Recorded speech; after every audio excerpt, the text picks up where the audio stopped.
नमस्कार दोस्तों, study IQ में आप सभी का स्वागत है। मेरा नाम है डॉक्टर महिपाल सिंह राठौड़ और आज इस वीडियो में मैं आपके साथ चर्चा करूंगा बोधघाट हाइड्रो पावर प्रोजेक्ट के बारे में। छत्तीसगढ़ राज्य में बनने जा रहे इस हाइड्रो पावर प्रोजेक्ट को अप्रूवल पिछले साल यानी 2020 में मई महीने में मिल गया था। केंद्र सरकार ने इसे अपना अप्रूवल दे दिया था। किस चीज के लिए? अभी सर्वे होगा, तो सर्वे एक फर्स्ट स्टेप होता है, शुरुआत हो चुकी है, लेकिन इसको लेकर बहुत सारे एनवायरमेंटल कंसर्न्स हैं इस प्रोजेक्ट को लेकर, और आज से नहीं कई दशकों से कंसर्न्स चले आ रहे हैं जिसके कारण ये प्रोजेक्ट आगे भी नहीं बढ़ पाया था। तो वो कंसर्न्स क्या हैं उनको हम जानने की कोशिश करेंगे और इस पावर प्रोजेक्ट की डिटेल्स भी मैं आपको बताऊंगा। तो मई 2020 में केंद्र सरकार ने अपना अप्रूवल दे दिया था कि जो फर्स्ट काम होता है सर्वे का वो शुरू कर दिया जाए बोधघाट मल्टीपर्पज हाइड्रो प्रोजेक्ट के लिए। तो पहली बात याद रखना, ये केवल हाइड्रो इलेक्ट्रिसिटी के लिए नहीं है, मल्टीपर्पज प्रोजेक्ट है क्योंकि इसमें इरिगेशन की भी व्यवस्था करी जाएगी और इसीलिए ये प्रोजेक्ट अब थोड़ा एक्सपांड हो गया है। पहले केवल हाइड्रो पावर बनने वाला था, अब ये मल्टीपर्पज हाइड्रो प्रोजेक्ट हो चुका है। और इस प्रोजेक्ट को कंप्लीट कौन करेगा, कौन बना रहा है? छत्तीसगढ़ की राज्य सरकार। ये है मुख्यमंत्री भूपेश बघेल। इस प्रोजेक्ट की कॉस्ट आने वाली है 22,600 करोड़ रुपए से भी ज्यादा, ऐसा अनुमान है छत्तीसगढ़ सरकार का। 300 मेगावाट पन बिजली का उत्पादन होगा और लगभग 3,66,000 हेक्टेयर जमीन सिंचित करी जाएगी। और ये वाली कौन से एरियाज हैं? This is the Naxal affected areas of Dantewada, Sukma and Bijapur, basically दक्षिणी छत्तीसगढ़। आइए मैप में इसकी लोकेशन देख लेते हैं। तो ये है छत्तीसगढ़ राज्य और छत्तीसगढ़ के दक्षिणी हिस्से में यानी कि जो बस्तर डिवीजन वाला एरिया है वहां पर ये प्रोजेक्ट बनने जा रहा है इंद्रावती नदी पर। तो ये इंद्रावती नदी है जो बेसिकली शुरू होती है उड़ीसा से, इसका उद्गम होता है, लेकिन ये उत्तर की तरफ जाकर छत्तीसगढ़ से होती हुई फिर वापस उड़ीसा की तरफ चली जाती है। तो यही इंद्रावती नदी जो है, इसी के किनारे एक गांव है बारसूर, इसी बारसूर गांव के निकट ये प्रोजेक्ट बनाया जाएगा इंद्रावती नदी पर। और इसके आसपास अगर आप देखें तो यहाँ इंद्रावती नेशनल पार्क है, कांगेर घाटी नेशनल पार्क है, ये सभी एरिया इसके पास में है। और इंद्रावती नदी अपने आप में दक्षिणी छत्तीसगढ़ की लाइफलाइन के रूप में है। तो इसी इंद्रावती नदी पर यह प्रोजेक्ट बनाया जाएगा। तो इसकी लोकेशन है सदर्न छत्तीसगढ़। जो डैम की एग्जैक्ट साइट है उसका नाम है बारसूर गांव। छत्तीसगढ़ स्टेट के जो स्टूडेंट्स हैं उनको ये याद रखना बहुत जरूरी है। अगर आप डिस्ट्रिक्ट मैप में देखेंगे तो ये to be very specific Dantewada district में आता है और डिवीजन कौन सा है? बस्तर डिवीजन। तो बस्तर डिवीजन में दांतेवाड़ा डिस्ट्रिक्ट इसकी एग्जैक्ट लोकेशन है, यहाँ दांतेवाड़ा के अंदर इंद्रावती नदी पर। यहाँ पर आप देख सकते हैं बस्तर डिवीजन के जितने भी जिले हैं, तो इसमें नारायणपुर, बीजापुर, सुकमा, दांतेवाड़ा, बस्तर, कोंडागांव ये सभी शामिल हो जाते हैं। तो सीजीपीएससी वाले याद रख लेना डैम की एग्जैक्ट लोकेशन कहाँ है। दांतेवाड़ा डिस्ट्रिक्ट में गीडम डेवलपमेंट ब्लॉक, लगभग 100 किलोमीटर दूर है ये जगदलपुर के डिस्ट्रिक्ट हेडक्वार्टर से। जगदलपुर बस्तर डिस्ट्रिक्ट का हेडक्वार्टर है और बस्तर डिवीजन का भी पूरे का हेडक्वार्टर है। इंद्रावती नदी के ऊपर है, बारसूर गांव के पास में है। रफली कुछ इस प्रकार का प्रोजेक्ट बनेगा। अभी इसका एग्जैक्ट डिजाइन हमें मालूम नहीं है, ये किसी दूसरे डैम की फोटोग्राफ है। मैं बस समझाने के लिए आपको यहां पर ये दिखा रहा हूं कि कुछ इस प्रकार से नदी पर डैम बनाया जाएगा इंद्रावती नदी पर। अब आगे बढ़ने से पहले आपको बताना चाहता हूं कि आप अगर मेरे लेक्चर्स के अपडेट्स चाहते हैं तो मुझे सोशल मीडिया चैनल्स पर फॉलो कर सकते हैं या फिर टेलीग्राम चैनल को भी सब्सक्राइब कर सकते हैं। यहां आपको पीडीएफ डाउनलोड करने को मिल जाएगा। सभी जगह आपको सर्च करना है Mahipal Rathore. Study IQ UPSC के लिए एक स्मार्ट कोर्स लेकर आया है। यूपीएससी की प्रिपरेशन आप घर बैठे कर सकते हैं अगर आपके पास स्टडी आईक्यू का स्मार्ट कोर्स है। इस कोर्स में हजारों वीडियोस हैं और कई अन्य फीचर्स हैं जो हमारी ऐप पर आपको देखने को मिलेंगे। अब ये जो प्रोजेक्ट है बोधघाट प्रोजेक्ट, ये 40 सालों से पेंडिंग चल रहा था। 1979 में इसे एनवायरमेंट मिनिस्ट्री से अप्रूवल मिल गई थी, केंद्र सरकार से अप्रूवल मिल गई थी, प्लानिंग कमीशन ने भी इसको अप्रूव कर दिया था। लेकिन 1980 में क्या हुआ था कि फॉरेस्ट एक्ट आया था, तो उसके बाद से इसकी अप्रूवल हटा दी गई क्योंकि इसमें बहुत सारा जंगल का एरिया पानी के नीचे दब जाता। तो उस समय ये केवल एक हाइड्रो पावर प्रोजेक्ट था और मध्य प्रदेश राज्य में ये बनने वाला था, तब छत्तीसगढ़ राज्य नहीं था। तो इस पे 1980s में ये आगे काम बढ़ नहीं पाया और उसके बाद से जो नक्सलिज्म की प्रॉब्लम है वो भी बहुत बढ़ती गई। नक्सल वाला जो एरिया है वहां पर वैसे भी कोई भी कंपनी इतनी आसानी से काम कर नहीं पाती, तो इसके कारण ये मामला पूरा ठंडे बस्ते में चला गया। लेकिन अब छत्तीसगढ़ सरकार इसको बहुत तेजी से आगे बढ़ाना चाहती है। स्टेट गवर्नमेंट ने इसके लिए प्री फिजिबिलिटी रिपोर्ट का काम शुरू करवा दिया है और केंद्र सरकार के जल शक्ति मंत्रालय से भी इन प्रिंसिपल अप्रूवल ले लिया है 2020 में। तो अब इसका सर्वे शुरू होगा, डिटेल्ड प्रोजेक्ट रिपोर्ट बनेगी और फिर 1 साल या 1.5 साल के अंदर अंदर आप उम्मीद कर सकते हैं कंस्ट्रक्शन शुरू होगा। हालांकि छत्तीसगढ़ के जो वाटर रिसोर्सेज मिनिस्टर हैं उन्होंने तो कहा कि 8-9 महीने में स्टार्ट करवा देंगे, लेकिन ये मेरा पर्सनल ऑब्जर्वेशन है कि जनरली डीपीआर वगैरह बनने में 1.5 साल 2 साल लग जाते हैं और भी अगर कोई चुनौती नहीं सामने आती है तो। वैसे छत्तीसगढ़ सरकार इस प्रोजेक्ट को लेकर अभी काफी सीरियस है, सिंसियर है, क्योंकि इन्होंने अपने पिछले बजट में भी इसकी घोषणा करी थी। बजट में इसके लिए स्पेशली प्रावधान रखा गया था और मुख्यमंत्री ने बजट सेशन में यह भी कहा था कि इस प्रोजेक्ट को हम अब चालू कर देंगे। तो अब ये मान के चल सकते हैं कि सरकार अगर सीरियस है इस काम को लेकर तो ये काम शुरू तो हो ही जाएगा। लेकिन अब इसको लेकर काफी विरोध भी हो रहा है, ना केवल ट्राइबल एक्टिविस्ट बल्कि ऑपोजिशन में जो बीजेपी सरकार है, पूर्व मुख्यमंत्री हैं, I am sorry, not BJP सरकार, ऑपोजिशन में जो बीजेपी पार्टी है और पूर्व मुख्यमंत्री हैं रमन सिंह, उन्होंने भी इस प्रोजेक्ट का विरोध किया है। उन्होंने कहा कि ये प्रोजेक्ट सही नहीं है, बहुत डिफिकल्ट है इंप्लीमेंट करने के लिए, और इसके लिए क्या रीजंस हैं। तो देखो, मेनली ट्राइबल इश्यूज हैं। यहाँ पर जमीन जो है वो ज्यादातर ट्राइबल लैंड है या फिर फॉरेस्ट लैंड है, तो यहां पर होगा डिस्प्लेसमेंट, क्योंकि कभी भी डैम बनता है तो पीछे एक बड़ा रिजर्वॉयर बनता है, जंगल पानी में डूबेगा, जमीन पानी में डूबेगी, तो ऐसे में डिस्प्लेसमेंट होगा ट्राइबल कम्युनिटीज का। तो यहां पर छत्तीसगढ़ बचाओ आंदोलन जैसे जो संगठन है, उन्होंने कहा कि इस प्रोजेक्ट की आवश्यकता क्या है। 330 मेगावाट बिजली, जो एक बहुत बड़ा प्रोजेक्ट नहीं है, जैसे 1000-1500 मेगावाट का कोई प्रोजेक्ट नहीं है। ये बिजली का उत्पादन या सोर्स कहीं और से भी तो लिया जा सकता है। इतने देश के सबसे घने जंगल वाले इलाकों के अंदर ये प्रोजेक्ट बनाने की आवश्यकता क्यों है।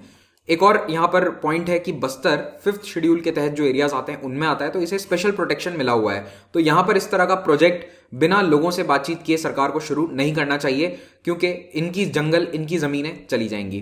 तो ट्राइबल लीडर्स का कहना है कि पहले आप इस प्रोजेक्ट को डिटेल में डिस्कस कीजिए, जो एनवायरमेंटल ऑर्गेनाइजेशंस हैं, जो लोकल ट्राइबल जो ऑर्गेनाइजेशंस हैं, उनके साथ फिर इस प्रोजेक्ट को आगे शुरू किया जाए।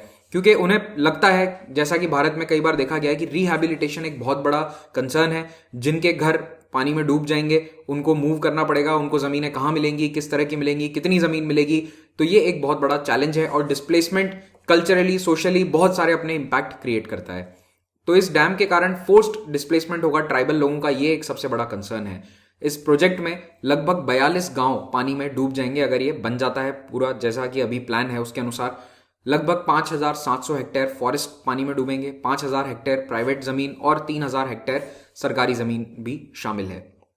तो जो फॉरेस्ट की ट्राइबल कम्युनिटीज हैं, ये अपना वे ऑफ लिविंग हमेशा के लिए खो देंगी, क्योंकि इनका जो पूरा रहन सहन है, इनकी इकोनॉमी है, वो केवल बिजनेस पर या दुकान चलाने पर या केवल एग्रीकल्चर पर डिपेंडेंट नहीं है। It's a mix of agriculture, herding, ये एक जगह से दूसरी जगह जानवरों को ले जाते हैं ग्रेजिंग लैंड्स के लिए, जंगल पर निर्भर है अपने बहुत सारे प्रोडक्ट्स के लिए, फॉरेस्ट प्रोडक्ट्स पर, और साथ ही साथ जो मछली मिलती है इंद्रावती नदी में उस पर भी। तो ये जो वे ऑफ लिविंग है ये हमेशा के लिए डिस्ट्रॉय हो सकता है। अब सरकार का ये कहना है कि हमने इस केवल बिजली के उत्पादन के लिए ये प्रोजेक्ट शुरू नहीं किया है। हमारा एक बहुत बड़ा टारगेट है कि बस्तर डिवीजन में जो हजारों बीघा जमीन है जहां पर कोई इरिगेशन फैसिलिटी अवेलेबल नहीं है, वहां पर इरिगेशन की सुविधा उपलब्ध कराई जाए। जो ओरिजिनल प्लान था वो केवल हाइड्रो पावर के लिए था, लेकिन अब स्टेट गवर्नमेंट का कहना है कि हम कोशिश कर रहे हैं कि इस प्रोजेक्ट से 72% जमीन बस्तर की जिस पर खेती होती है वहां पर इरिगेशन फैसिलिटी पहुंच जाए। आप इमेजिन कीजिए, केवल एक प्रोजेक्ट से अगर किसी डिवीजन की 72% जमीन पर पानी पहुंच जाता है तो ये एक बहुत बड़ा इंपैक्ट होता है। अभी केवल 4.6% खेती वाली जमीन ऐसी है बस्तर डिवीजन में जहां पर इरिगेशन फैसिलिटी जैसे कि कुएं, ट्यूबवेल या अन्य कोई सुविधा उपलब्ध है। तो इससे बस्तर में इंडस्ट्री भी लाई जा सकती है। 500 million cubic metre water available होगा इंडस्ट्रीज के लिए, तो यहां पर इंडस्ट्रीज को आने के लिए इंसेंटिव मिलेगा।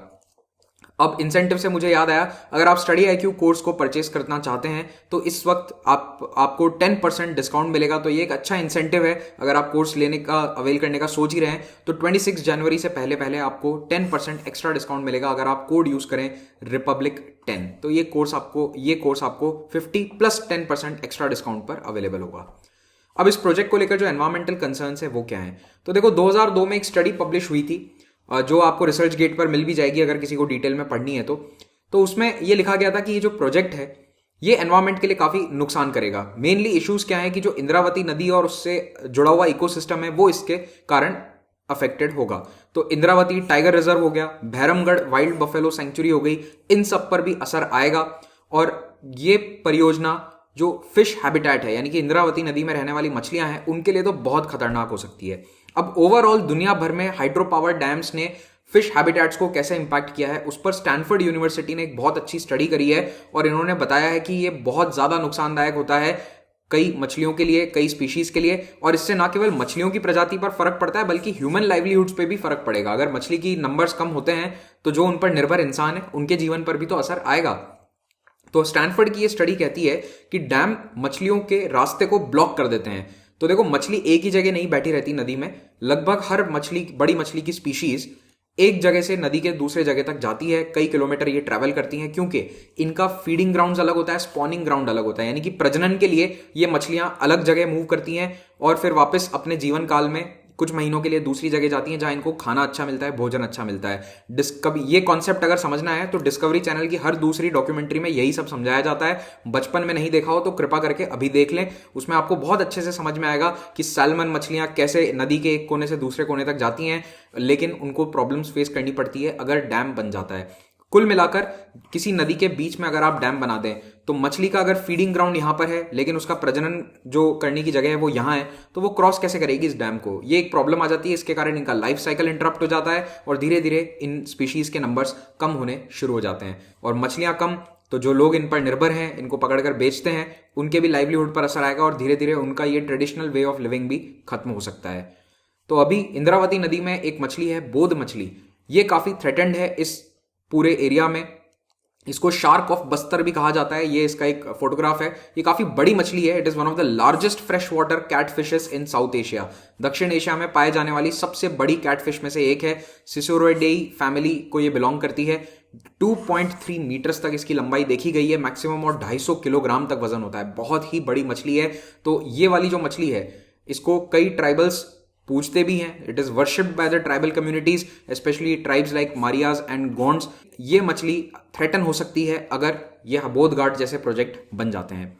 2019 में एक और बहुत इंटरेस्टिंग वाकया देखने को मिला था, इंटरेस्टिंग और चिंताजनक। इंद्रावती नदी लिविंग मेमोरी में पहली बार गर्मियों में पूरी तरह से सूख गई थी। इंद्रावती काफी बड़ी नदी है, गोदावरी की ये ट्रिब्यूटरी है और इतनी कोई छोटी मोटी नदी नहीं है। इस पर अच्छे खासे बड़े वाटरफॉल भी हैं, जैसे चित्रकूट वाटरफॉल्स हैं। लेकिन 2019 में शायद दशकों में पहली बार, लिविंग मेमोरी में तो पहली बार, ये नदी पूरी तरह से ड्राई हो गई थी। एक बूंद पानी इसमें नहीं बहा था ड्यूरिंग द समर मंथ्स। तो अब ऐसी स्थिति अगर आती है तो आप समझ ही सकते हैं कि ना केवल मछलियां बल्कि अन्य जितने भी स्पीशीज हैं जो इस रिवर इकोसिस्टम पर डिपेंडेंट हैं, उन सबके लिए ये खतरनाक हो सकता है। 2002 वाली वो जो स्टडी है वो ये भी कहती है कि 20,000 हेक्टेयर वाइल्ड लाइफ हैबिटेट जंगलों का डूब जाएगा इस प्रोजेक्ट के कारण।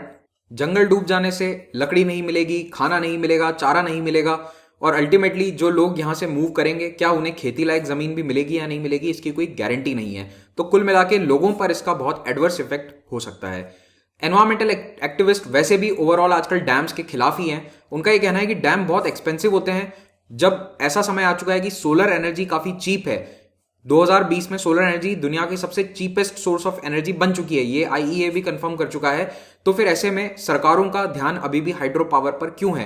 क्यों ना सोलर पावर या विंड पावर को यूज किया जाए और उसके प्रोजेक्ट्स को डेवलप किया जाए। अब ये एक अलग सवाल है कि जंगल के अंदर सोलर पावर प्रोजेक्ट कैसे लगेंगे। ऑब्वियसली नहीं लग सकते, उसके लिए थोड़ी समतल जमीन चाहिए। इस एरिया में तो नहीं लग सकता है। कुल मिलाकर एनवायरमेंटलिस्ट का यह कहना है कि जब चीपर रिन्यूएबल एनर्जी के सोर्सेज अवेलेबल हैं तो फिर इस ट्राइबल एरिया के अंदर सरकार इस तरह के प्रोजेक्ट्स को आगे क्यों बढ़ाना चाह रही है? Mainly it is just to benefit the construction companies, ऐसे आरोप लगाए जाते हैं। दूसरी ओर सरकार ये कहती है कि ये ना केवल हम पावर के लिए बल्कि इरिगेशन के लिए भी इस तरह के प्रोजेक्ट बनाते हैं। जैसे इसी बोध घाट से आप देख लीजिए, इस प्रोजेक्ट से लगभग 3.5 लाख हेक्टेयर जमीन पर इरिगेशन होगा। तब उसका एक और ऑल्टरनेटिव क्या होगा कि आप ड्रिप इरिगेशन या फिर स्मॉल स्ट्रक्चर्स बनाइए, बड़े डैम मत बनाइए, छोटे छोटे डैम या छोटे एनीकट बनाकर ड्रिप इरिगेशन जैसे कॉन्सेप्ट पर फोकस होना चाहिए। तो ये एनवायरमेंटल एक्टिविस्ट का कहना है। इस तरह के कंसर्न्स हिमालय पर्वतों में बने डैम्स को लेकर भी उठ रहे हैं कि ये डैम अब बहुत ज्यादा किफायती नहीं रह गए, they have become economic burden, क्योंकि यहां पर हमेशा अर्थक्वेक का खतरा है, लैंडस्लाइड्स का खतरा है और कॉस्ट इनकी बहुत ज्यादा हो चुकी है। तो इनके द्वारा जो बिजली का उत्पादन होता है वो अल्टीमेटली इतना फायदेमंद नहीं रहता है। इस बारे में आप क्या मानते हैं? आपका जो कहना है वो एक पैराग्राफ में मुझे कमेंट सेक्शन में लिखकर बताइएगा। Thank you very much, have a great day.